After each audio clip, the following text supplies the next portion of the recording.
अस्थिरता की प्रतीक कांग्रेस पार्टी और उनका कुर्मा देश को चला सकता है क्या? साथियों, आज कांग्रेस पार्टी की जो हालत हुई है उसकी गुनहगार वो खुद है। अब देखिए, आपके यहां से राज्यसभा में कांग्रेस के नेता दक्षिण के हैं, उनको भेजा। क्या कभी उन्होंने राजस्थान के लिए एक भी बार राजस्थान की बात कही है? नहीं कही। आपने बड़ी उदारता पूर्वक भारत के भूतपूर्व प्रधानमंत्री मनमोहन सिंह जी के सम्मान में उनको भी राजस्थान से राज्यसभा में भेजा। ठीक है, वो काफी समय बीमार रहे, लेकिन क्या कभी राजस्थान में उनको फिर से देखा आपने? और अब उनके एक दूसरे नेता को आपने बचाने की कोशिश की, राजस्थान भाग गए। जो लोग चुनाव नहीं लड़ सकते, चुनाव जीत नहीं सकते, मैदान भाग के इस बार राजस्थान से राज्यसभा में आए हैं।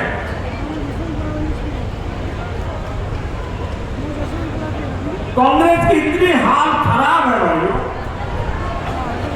अब देखिए, कांग्रेस ने देश पर 60 साल तक राज किया।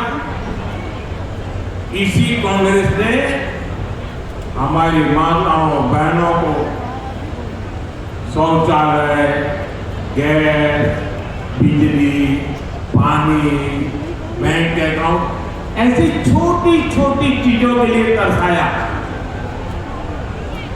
इसी कांग्रेस ने परिवारवाद और भ्रष्टाचार का दिमक फैलाकर देश को खोखला कर दिया।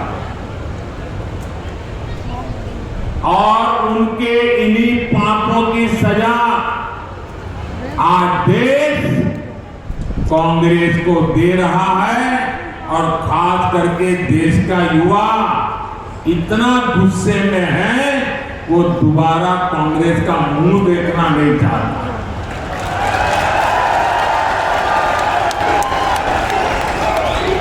जिस पार्टी ने कभी 400 सीट जीती थी, देखिए इनकी हालत।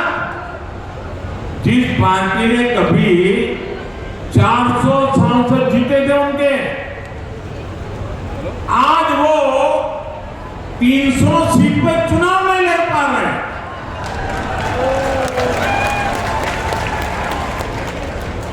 आज कांग्रेस की हालत ये है, उनको उम्मीदवार नहीं मिल रहे हैं। इन्होंने अवसरवादी इंडी अलायंस बना लिया है। उसकी पतंग उड़ने से पहले कट गई है। कहने को तो गठबंधन है, लेकिन अब हालत देखिए, कई राज्य हैं जहां गठबंधन वाले ही आपस में लड़ रहे हैं।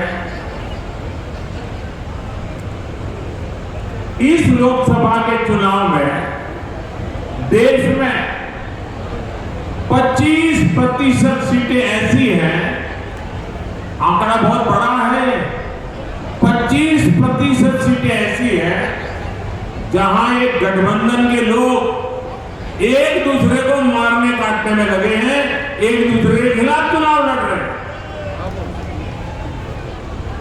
अगर जिसको चुनाव के पहले इतनी लड़ाई चल रही है, तो चुनाव के बाद लूट के लिए तो कितना ज्यादा लड़ाई लड़ेंगे, इसकी कल्पना कर सकते हैं। और इसलिए मैं फिर से आपको पूछ रहा था क्या ऐसे लोगों को इतना बड़ा देश हम सुपुर्द कर सकते हैं क्या?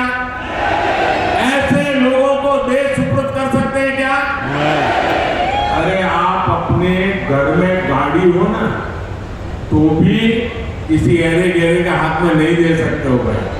देते हो क्या? नहीं। 50 बार सोचते हो यार ये कहां पहुंचाएगा। भाइयों और बहनों, आप सब जानते हैं, मुझे भली बात ही जानते हैं, मेरा बचपन जानते हैं। मैं भी आप ही की तरह एक सामान्य परिवार था।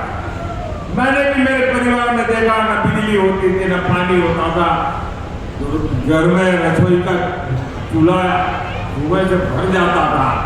बचपन ऐसे ही बिता करके आया हूं, लेकिन जब आज यहां पहुंचा हूं तो मेरे दिल में यही रहता है कि बचपन में जो कठिनाई में मेरी मां को भुगतते देखता था, मैं ऐसी कठिनाई मेरे देश की एक भी माता को नहीं देखी।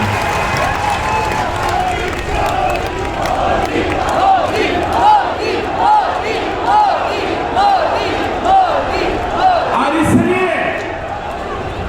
इसलिए मैं आपके एक बेटे की तरह, मेरी माता बहने आपके एक भाई की तरह आपके दुख दर्द को मिटाने के लिए दिन रात दौड़ रहा। अभी तक राजस्थान के करीब